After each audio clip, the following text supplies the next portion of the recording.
Hey guys, welcome back. We're going to take a look at another very new thread on efour. This one by eeveeteam, titled Ideas for Improving the Pokémon TCG Experience. If you guys have any ideas of your own, I suggest heading on over to the forum, posting them there, and or feel free to leave them in the comments below. We're going to read through the first couple pages of this thread, and we'll give it some critique. We'll try not to critique or get hung up on anything too hard, but we'll have to add in some commentary for sure. So first off, eeveeteam says, what ideas or popular opinions do you have that will improve the overall experience of Pokemon TCG? This is intended for collectors and or players. Here are some general topics to start and a quick comment I have on each. Auction houses, eliminate buyer's premium, roll this fee into the seller's fees. I'd have to agree. It's kind of an outdated thing at this point. I get it. It's in every auction house ever. I'm just not a fan. Like, why not just have the price be the price? I get that it wants to be a little bit, probably designed to be a little bit deceptive in making you think that you're actually paying less than you are. But I mean, yes, you can calculate it. Same with taxes or anything like that. But it's nice to know exactly how much you're going to pay. Set your limit. That's how much you're going to pay. Maybe you don't realize it on the spot. Who knows? Why it's like that? Why it's always been like that? We may never know. Grading companies eliminate half grades unless doing subgrades on every graded card. I agree. I think half grades are dumb. I think half grades on subgrades are dumb.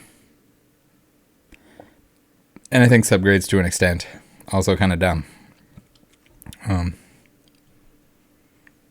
Yeah, I don't know. We've seen like with the BGS submission where you have 0.5s. The 0.5s can fluctuate anyway, so they might as well not even be there. Pretty meaningless. Set releases. International releases should be more representative of the Japanese releases. I agree. I thought for sure, not for sure, but I thought they were going to, at some point, make the international release the same as the Japanese releases, sync them up. You would think that that would be beneficial for, worlds and everything else where everyone's playing on the same format, but not the case. Still messed up.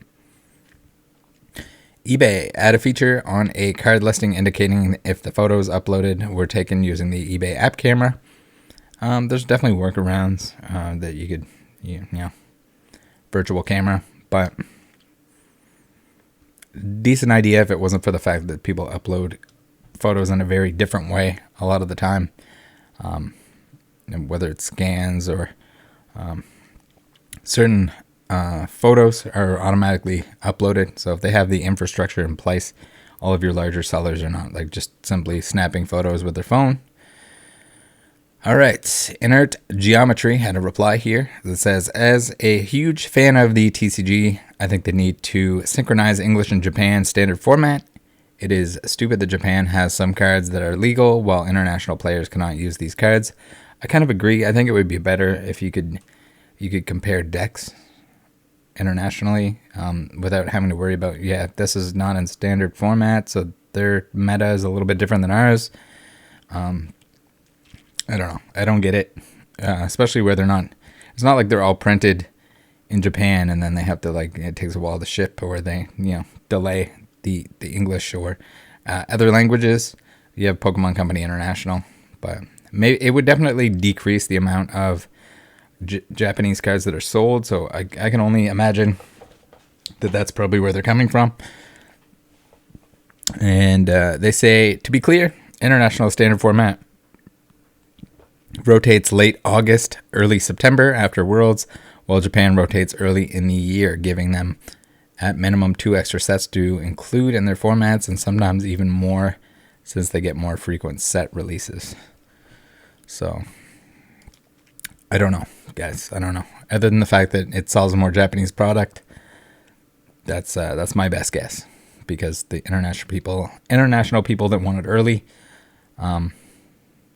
There's probably a lot of people that buy the Japanese stuff because it comes out beforehand that are still going to buy English, or would buy English if it was available at the same time. So, Filthy says, I would like for everyone to realize that these cards are effectively worthless scraps of paper. The only value they hold is the value we collectively make up for them, and values should be driven by supply and collector demand, not speculation, social media hype, and demand from people just looking to make a buck. You didn't say it had to be realistic, right? So I think there's a few people that replied to this saying that, isn't that the description of money? Pretty much. Yamaha P45 says, this are my idea for the Pokemon Company printing cards in Europe. I don't know why they don't. I would imagine that it's got to be cost related that they don't print them there. Not to mention it might be a little bit more difficult for them to keep an eye on things. It's bad enough that they have stuff stolen from the English print facility. So, and now with the acquisition of Millennium, I don't think that's happening. Improve cards quality as DBS, Digimon, Weiss Schwartz. I think they could definitely make some improvements in terms of card quality or condition. Recently, stuff has been really, really bad in terms of print lines and scratches and damage straight from the pack. But it could have been just that they had the printers in overdrive. Print to order, as they are doing in Japan with the 25th anniversary golden box for popular collection box as ultra premium collection. I mean, ultra premium collection is kind of an outlier. Everything else is very much printed. If people want it or they think they can sell it, they're going to print more of it. But yeah, again, I would not even be shocked to see more ultra premium collections come out. I don't know what the limiting factor was on it. Maybe the materials, it could have been sourced elsewhere. A lot of the components, the gold cards, so it might be difficult for them to print more, but they had to be crazy not to print more. But you never know with the Pokemon Company. They do a lot of things, a lot of weird things. So eliminate Rainbow Secret Rare. Agreed. More alt-art cards. So people always want more alt-art cards. They want more of whatever the cool thing is. But I think you would make them less special if you start just including everything as an alt-art in the entire set. It's not going to be, there's not going to be as desirable. Yes, to look at appearance-wise, that would be great.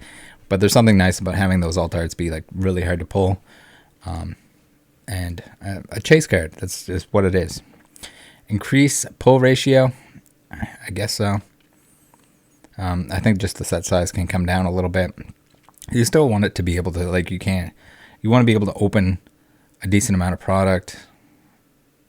In terms of set collection, yes, it's very difficult at the moment, but you don't want to make it so easy to pull everything that, there's no point in even opening it, or, none of the cards retained value whatsoever. I think we're close to the right spot, but it just needs to back down to, if it's got to fit in a 360 card binder with the master set, in my opinion. I think that's the happy zone. Reprint more cards as Yu-Gi-Oh is doing. For the love of God, no. This is bad for anyone with those unique cards, but major collectors aren't rich. Maybe the majority of collectors aren't rich. For example, imagine if Pokemon Company reprint all gold stars. For those 1,000 collectors who have them, it would be terrible news because they are no longer unique, but the other 1 million collector would be happy. So all of these, unless you're looking for PSA 10s, are extremely affordable. If someone really has a boner for gold stars, anyone has the ability to save up for a set of gold stars. They might not want to hear that, or, if it's not that much of a priority for them, then, do they really want them? But yeah, if gold stars were the only thing that a collector wanted, that was their main priority, very achievable. Same with all the vintage stuff. There are already reprinted versions of base set that are extremely affordable. Like Base Unlimited is super cheap. Prior to 2022 or 2021, super cheap.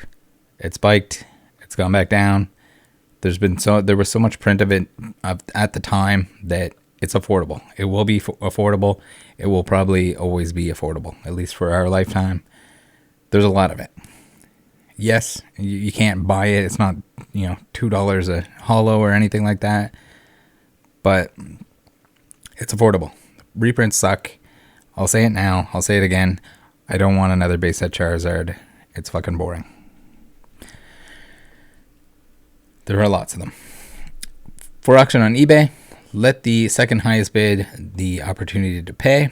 With this method, show bidding would be reduced. If the second didn't pay within 1 day, give the opportunity to the third, etc. So this is not going to solve the issue of show bidding, because a lot of the times when somebody's shelling their own auction, they will offer it to the second person that was bidding, because the first person's not going to pay if it's themselves. So that's not helping anything. I don't know. I don't know about the logic there. For grading companies, scan all the graded cards. I agree. That's very important. That way, that if someone's made a forgery or anything like that. I think better scans and scans that show different angles for like holo foil and stuff like that would be ideal, because then you can match them up. You can say like, here's so-and-so is selling this graded card. It doesn't have the right holo foil. It doesn't have the right, damage or imperfections or centering or whatever. Obviously that is a fake-a-roni slabberoni. Judge centering using computer and not human eyes. How many BGS? 4.5 point, usually for centering. Change the grade. Yeah, we saw that with the Leonhardt stuff. You can easily put it in under a microscope and digitally measure the one side to the other and get a readout for it. It's are they going to do that for every single station? Probably not. Do they have time to do that? Probably not. I think people overestimate the amount of time and effort that these graders, time, effort, and expertise that these graders actually put into looking at your cards. They don't care. They want your money. They're going to eyeball it. Always. Let people know the number of cards in the queue before their cards are evaluated. That's also not going to happen because it's just a bunch of boxes. There's not like this magical conveyor belt that has all the slabs on it. It's just a bunch of boxes. They grab the boxes and probably bring them back to their station. For example, you have a bulk submission. The evaluation company lets you know for the bulk service there are 56,754 cards waiting to be evaluated before yours, and there is an update every day. So you may know approximately when. So, after they're registered in, maybe they could do this. But even then, I don't know if they're actually. It doesn't ever. See, I hear about a lot of cases where it doesn't sound like they're actually doing them in order necessarily. It's not always first in, first out. And I don't think there's anything in place that they have that number available and can just spout it out to you. That would be a whole nother system put in place, which would probably cost a lot of money to implement. Indie Guitar says, I don't know if anyone uses Whatnot. Nope. But I wish sellers would list the specific cards they are going to auction. Rarely someone does this, but 99% of the time they do not. That way you can scroll through and see what they have slated to sell, and don't have to wait around and hope they have something I need, especially because there are so many sellers now. It forces me to hop in and out of a dozen streams in hopes that I do not miss anything. So I get good news for you. The solution you're looking for is any auction, including eBay, probably the best option, where you can see what's for sale. You can search for what's for sale, and you don't have to wait around for GBalder69 to put something on the screen that you want to bid on. Gus says, my problems/improvements with collecting are all coming from the perspective of a Canadian buyer. Well, I know that feeling. Shipping/taxes, absolutely brutal. I would love it if more people were willing to ship to Canada without going through eBay and GSP. The upfront import taxes are getting expensive, and I don't like that I can't gamble to see if they're even added on before delivery. For example, I pay import tax through GSP on a $200 item, but not when someone ships with USPS at a full 2K declaration. So USPS is definitely the best method in terms of not getting dicked in the butt by import fees. DHL is really bad into Canada, especially if, sometimes it's the only option currently from Japan, But yeah, USPS definitely better than FedEx or UPS. If you got to send anything to Canada, if you're getting anything sent to Canada, would recommend USPS. Yes, there is a chance that you're gonna pay import fees, and but the fees and everything on them much less severe and much less likely that you get a bill. I would love it if people stop shipping low value under $1,000 cards through FedEx. Again, the guaranteed import charges plus $10 service charge for paying the taxes plus high shipping costs is a big cut to my card budget. Yeah, so avoid FedEx. eBay has been using Telecom for my GSP packages, and that company has been horrible. They've lost a couple of cards they got great deals on at auction and left packages literally tossed into our flower bed covered in water. Okay. eBay Canada will also begin collecting sales taxes on all listings regardless of whether you're a business or not. Not that they can stop it, but I can't wait to pay my 15% on my moderately played binder cards. So yeah, it's all it all takes a lot of like getting used to and what you should and should not try to avoid in terms of shipping companies. But yeah, if you can avoid it, like it was like I think it's PWCC ships with FedEx always.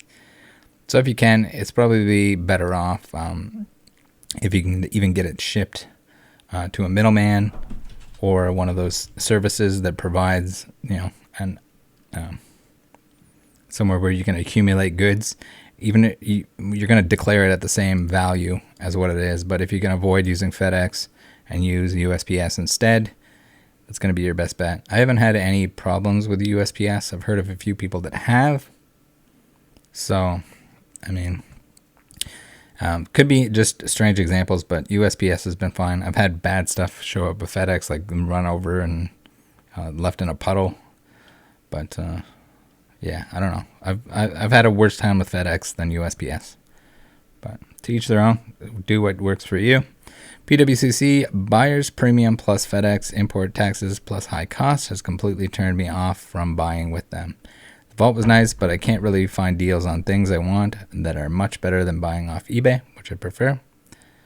Yeah, so got to work around. Try to avoid the FedEx if you can, and if they're going to ship with FedEx, if you can find a workaround, great. If not, then you're probably better off just buying straight from eBay. And not that PWCC is necessarily someone that you want to support anyway. Grading companies, if you offer subgrades, I say that, but at the same time, if you can get a good deal on something, get a good deal on something. Or if it's a card that's rarely comes up and you have to get it on there, get it on there. Grading companies, if you offer subgrades for an additional charge, stop it. If you've already graded this card, shouldn't you have this information recorded somewhere? No, well, they don't. They have different grading scales. If you're talking about CGC, it is a different system or process if they're doing with or without subgrades, which is dumb, but that's how it works. Just pick one or the other. I agree here. Do you want me to pay extra to be able to scrutinize your decision? Yeah, pretty much. eBay removed the hidden best offer on recently sold listings. I agree. I think that's key. I'm not sure if this feature is behind a paywall, but I think the transparency would be healthy for the market. I think in general, it should be full transparency on every auction. No reason for it not to be, unless you're a Super 69 baller or a Shill Master 69. 4-star says, great third idea. Here are some of my suggestions. Pokemon Company, reduce the number of chase cards / ultra rares in a set. Maybe we don't need to go back to the EX era where there were single digits, but new sets are so bloated. For example, in Time Gazer, if you want to pull a Dialga card, you have Dialga V, Dialga V-Star, V Full Art, V Alt Art, V-Star Rainbow, V-Star Gold. 6 in one set. Yeah. More alt arts, I don't think that's necessarily the answer, but less chase, definitely the answer. And 360 or less. That's the key. Grading companies, get more in touch with the actual on-the-ground collectors, which you're trying to get buy-in from. Something like the PSA set registry is a great example of this. Very few of their sets reflect the ways that collectors actually collect. You can see this one, they add strange cards to species master sets or include promo cards and things like the full EX holofoil set. Not to say those sets aren't necessarily correct, but they just don't reflect the sets which collectors have determined are important on their own. So I'd like to know what actual percentage of PSA graded card owners actually use like the set registry. I would assume almost none in comparison to the entire population, but I don't know. I think it's a waste of time. I think there's other things that they could be working on that would be better than that, namely fraud, etc.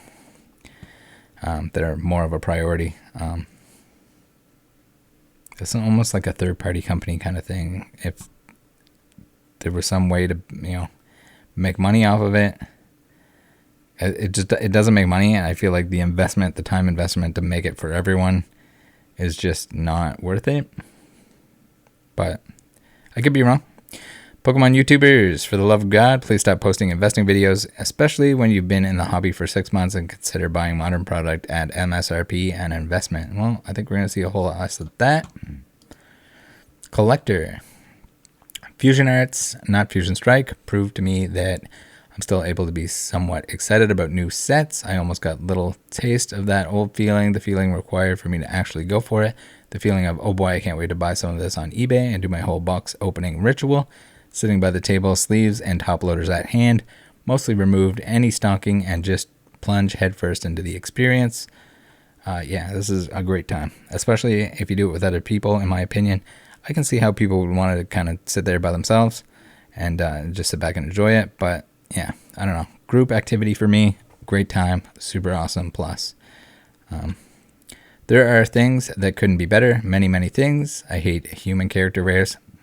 Take that back. Character rares are my favorite. And I dislike many of the alt arts. The deck Inteleon was completely epic though. Not a fan of the V concepts, rainbow rares, etc., etc. The cards are too flimsy and too plastic.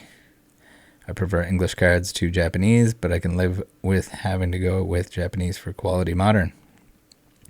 Realistically, I think better foil is all it would take to push it over to the other side. It would have been enough. If they need to bump the retail price to make Cosmos or any sort of cool holo foil happen again, I really wish they would do that. I don't think it has anything to do with the retail price. I think just like Cosmos, you can't have Cosmos in every set. Again, Cosmos, for the amount of people that have a boner for it, I get it, but just chill. Cosmos has its place in time. Not everything has to be Cosmos. They can do other things. They should get a little bit more creative with the holofoils, but we'll see what they do. I think another reason why I vibed with the set is because it became clear quite early that it was considered a bad set by many. Seeing something that to me was almost desirable being cheap and readily available on eBay without the elongated stonk fanfare woke something in me. That in itself was a nostalgic experience. Yeah, if you like a set, you like a set. That's kind of what it is. It doesn't matter if anyone else likes it. If you like it and you want to collect it, by all means. Lyleburr says, for the Pokemon Company in general, sets are too big. Yeah, dial it down a little bit. There's no reason they can't remove normal holos, which everyone already feels like are a letdown of a hit, and make rares, full art, or better only. Leave the holos to promos. Reverses can stay as well if they are worried about completing sets too easily and messing up money from the gambling collector. There's also no reason to have Rainbow or Secret in the exact same style as the full arts, just recolored. They could make really amazing cards like the alt arts for those spots, cut down the set amount, and it would still be massively popular. They also need to stop taking tips from the counterfeit market. First metal cards, and now a Pokemon Go set. Next will be the Alpha XY Omega Go Plus set. Pretty sure it even goes back further, as reverse holos were copied from vending machine foil stickers. Maybe this one goes in the unpopular opinion thread. Yeah, pretty much. I don't know. Are you guys excited about the Pokemon Go set? It's not really doing anything for me. I got over Go pretty quickly, although I did get banned for cheating. Don't tell anyone. Product: V Battle decks need to have a booster pack in them. There's currently no reason to buy a V Battle deck unless you are naive, a collector of decks, or like the Pokemon featured. So, I mean, if you want a deck to play with, if you want the exclusive Vs on the front of them, there's also in the dual pack, they come with some holographic exclusive. So if you're a master set collector, promo set collector, and then I guess they're a good option, or you're forced into buying them, or the promos themselves. They do come with some decent stuff, but no, they're not as good as the League Battle decks. But they're pre-built, they're cheap, they're easy to grab. I think they're a lot less expensive than the League Battle decks for the most part. And they might be easier to play. I think that's largely what it is. So like the League Battle decks might be like a level 2 or 3, whatever you want to call it, where you're actually playing the game. Pretty sure the V Battle decks are pretty sure they're level 1. Similar to the like Battle Academy. So much less mechanic involved. You're just learning how to, do your steps per turn. And that's probably why they exist. But selling sites, maybe some quality of life help for the listings, especially since everyone is trying to flip them now. Guided upload, unless you toggle it off in settings. You are uploading a single card. Here's the rectangle of the card to fit into your photo. All single graded card listings require 2 photos front and back. It'll help all the new sellers make decent listings. So, I don't know. I don't think there necessarily has to be those guidelines. Just avoid crappy listings. The Sigma says it'd be cool to have them focus more on the commons uncommons when alt arts and chase cards are made. It makes sense to do Charizard, Mewtwo, Rayquaza, and any other final evolution legendary Pokemon, but I'd love to see Shroomish alt art, a Metang alt art, a Rainbow Cleffa. Something random like that would be awesome and out of the norm. The Take Team cards were a step towards this direction with some very unique combinations, but Pokemon hasn't really done anything since that or before. Japanese promos have a bit more to offer here, but English. So I think there's a huge opportunity for them to do that with the stuff that can be an evolution or not an evolution, but it's still like it's still a base Pokemon if it's a V, so you can just play it regardless. You don't have to evolve into it. So when they do have something like a V or an EX that you can play it, so they could have some of those mid evolutions that get a little bit more attention. I think that would be cool. Or maybe even like a whole set based on Pokemon that aren't fully evolved. It's a huge theme within the anime. You have Ash that doesn't evolve, his Squirtle or his Bulbasaur, and or the Pikachu, I guess, is the prime example that probably the number one example. Where Pikachu gets a lot of Vs and stuff like that, even though he turns into a Raichu. So why not do that with some more Pokemon? I think it would be pretty cool. Maybe even a cool theme for an entire set, like a not fully evolved set. There are a ton of Pokemon that have well under 10 unique Pokemon cards in total in the entire TCG. Yeah, that's right. We need a Mantike. For anyone that doesn't know, there's only one English Mantike. Well, one and a reverse version of it. It's an uncommon, and it's expensive for that reason because anyone collecting a Pokedex needs that single card. Smaller set sizes, better pull rates, fewer rarity types, and some combination thereof would be nice. More parity with Japan would be amazing. It doesn't have to be 1-to-1, nor should it be, but more unique promos and releases for English would be greatly appreciated. Yeah, I think so. I think the special delivery staff was a huge sign of the English market being very hungry and horny for promo cards. Arita fan says, bring back Cosmos or a Star base set holo patterns. None of the other patterns are even close to being as good. No, they can come up with a new thing that's just as good. They just gotta be a little bit different. We don't need horizontal lines. We already had vertical lines. Give us something wild, something cool. Similar to what the Sigma said, give some less popular Pokemon some love when it comes to art/chase cards. Bring back Pichu and Bonsly. I'm surprised they didn't do more with the baby Pokemon with Diamond and Pearl remakes. Kind of interesting. Charizard moratorium for the next 5 sets or so. Ban 5 ban, kidding, but I do wish we saw less digital looking artwork. Too many of the illustrations look too clean back in the vintage sets.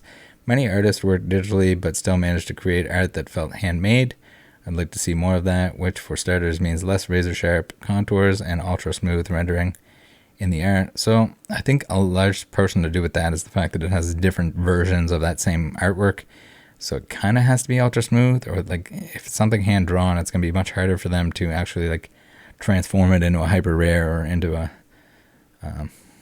gold card or whatever else, or shiny. Higher pull rate for the rarest cards. Base Charizards were at least 1 per box. It was a little less than 1 per box on average.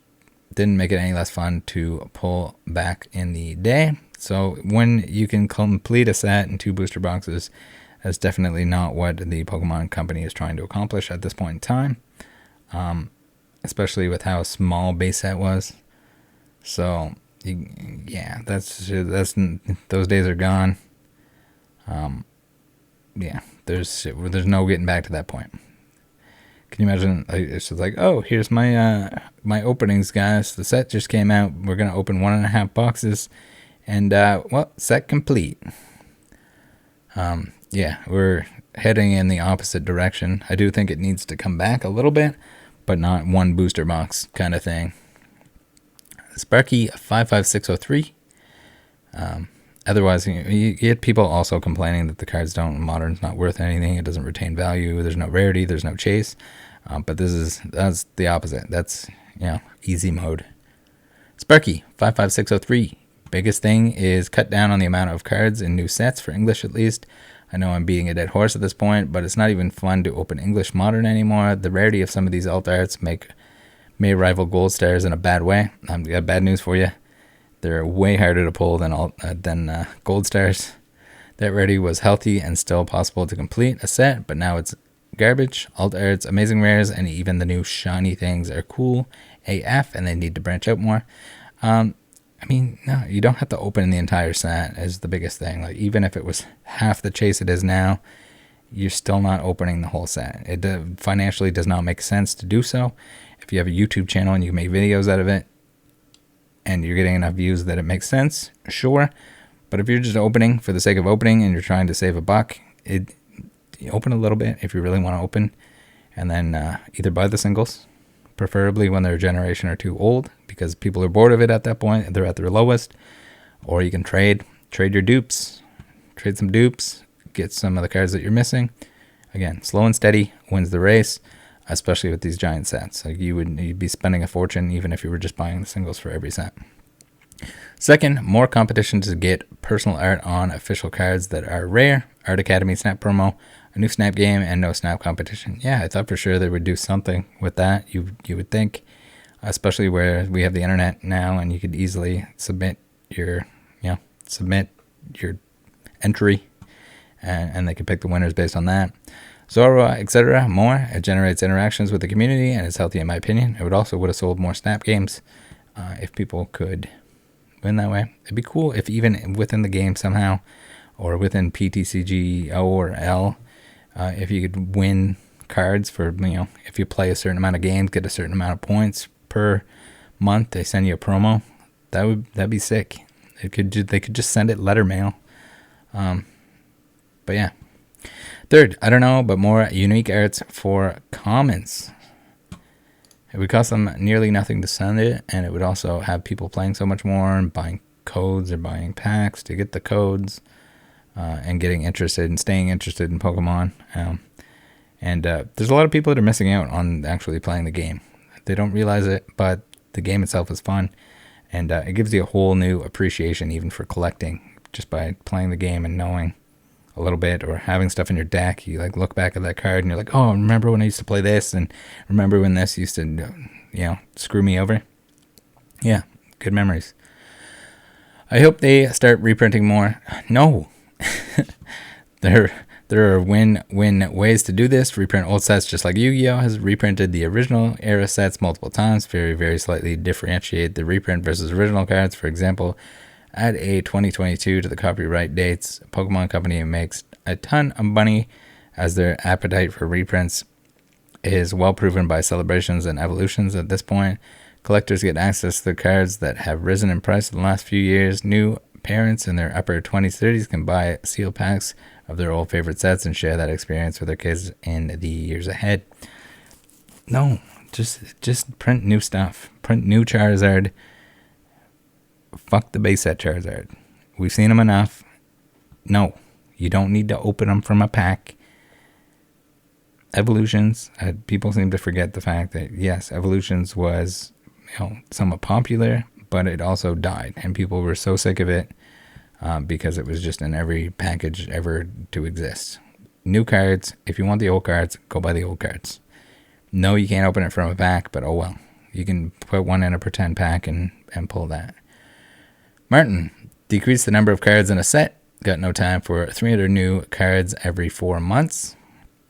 Yeah. 2, give Charizard a break. 3, less content about investing and more content about collecting and history of the hobby.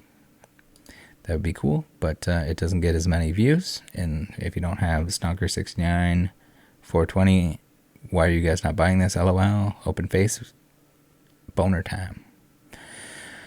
Quichancy says, run a sustainability audit on existing merchandise and consider alternative packaging methods. Too much modern product is intentionally large to draw your eye on the store shelf. Look exciting, impressive, be harder to steal, but that doesn't mean it needs so many plastic layers. It doesn't. I wish, and even the tins and stuff like that, it doesn't need to be in a tin. The Marnie milk box is perfect. Just jam that full of packs and sell that to me. Put the promos right in there. There's probably even a better way that you can put the promos in without them getting, 69 by all your packaging. Replace line hollow, oil spill hollow pattern with almost anything else. If you don't want to go back to Cosmos, then Cracked Ice or Snowflake would be good. So I don't want Cracked Ice because I think Cracked Ice needs to stay as the theme deck. It needs to stay as theme deck. It's already confusing enough that they changed that shit around. Leave it the way it is. Cracked Ice is theme deck. Then hey, it's Cracked Ice. It's theme deck. Bring back sparkly borders for V and reduce glut of ultra rares. Remove rainbow rares. An inverse color rarity would be neat depending on legibility. That'd be pretty cool, actually. I'd have to inverse some cards here to see how it actually looks, but it sounds like it'd be cool. Or even just instead of the rainbow rare, put the shiny in there. Right? It'd be cool if they actually had, instead of reverses, they just had the same Pokemon, but it was shiny and maybe a holographic background. Similar to EX era reverses. Remove basic energies from booster packs. Does anyone actually need these? You can get every you need for pennies, especially in Japan. How many different hollow basic energies every special set do we need? You say that, but there's also the people that start playing. Oftentimes, if I'm unloading some cards, they'll be like, "Hey, do you have energies?" And yeah, here, hand them a bunch of energies. So if you're not buying, your elite trainer boxes, and it's somebody that's collecting, buying packs, it can take them quite a while to get the energies they need. It's in there. I mean, it's not a big deal. Invest in online tournaments like MTG is capable of. Online tournaments would be good. They need a better client first. The current replacement is pretty trash. Before designing new sets, go through the Pokedex and make notes of which Pokemon have been in a drought for new releases. For example, Crobat and Gengar are great Pokemon, but I was surprised to see them in the Dark Phantasma set when they each already have multiple hollows and V arts in Sword and Shield era, and other Pokemon would have fit the theme as well. I agree. I think we need more different Pokemon. Align international rotations. The format in Japan should rarely be wildly different than elsewhere. Rotation marks are an excellent first step. Not having an alignment limits the sense of international community.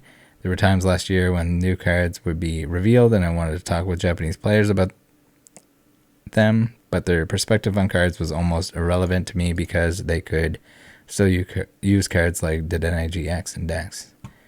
Very true. I think just deck building sites and stuff like that in general, it would just make everything much easier, because then you have a resource for everyone, not separate.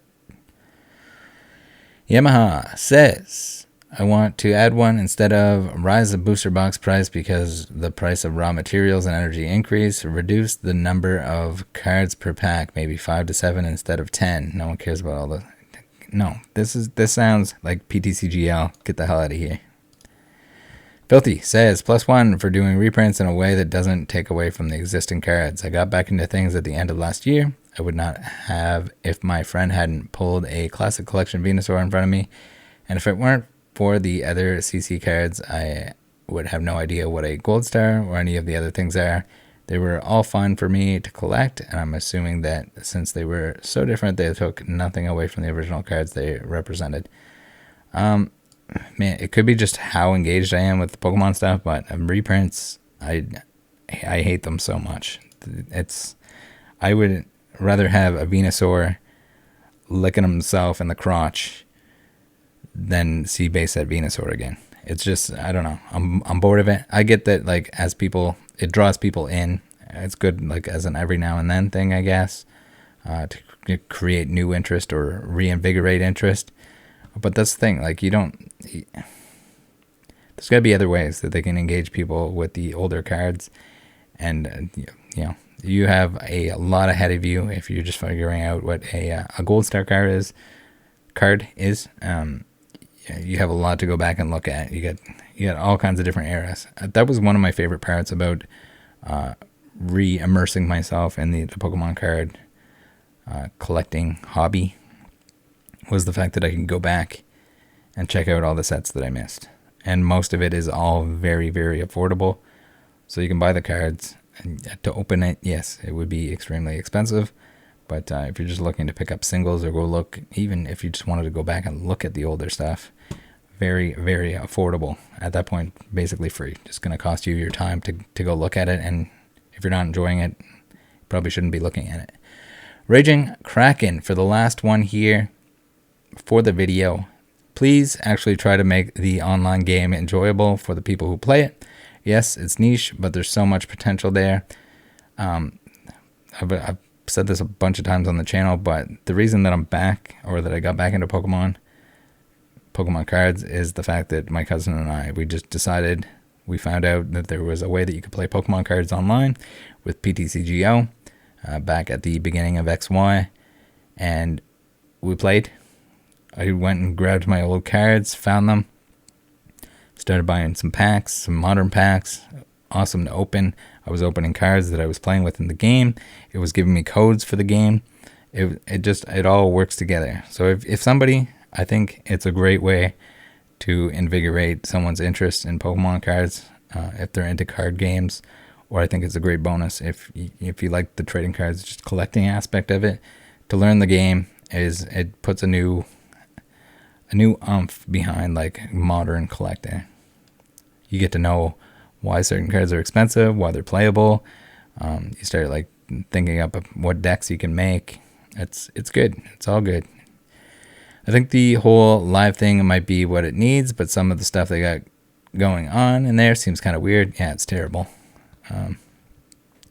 Also, please stop doing the stupid international sets with 300 plus cards and leave it as the Japanese set format. Sure, it's nice when you manage to pull your chase card, but it's so discouraging when you start looking at odds and how much money you'd have to spend to pull. Yeah, so you can't rely on pulling any particular card at this point in time with anything, really. At least not in an affordable way, even back in Sun and Moon. So that's it. That's all for today. Thanks for tuning in, guys. Again, let me know if you have any ideas in the comments. I always try and read them all. See you next time. Join the Discord. Bye.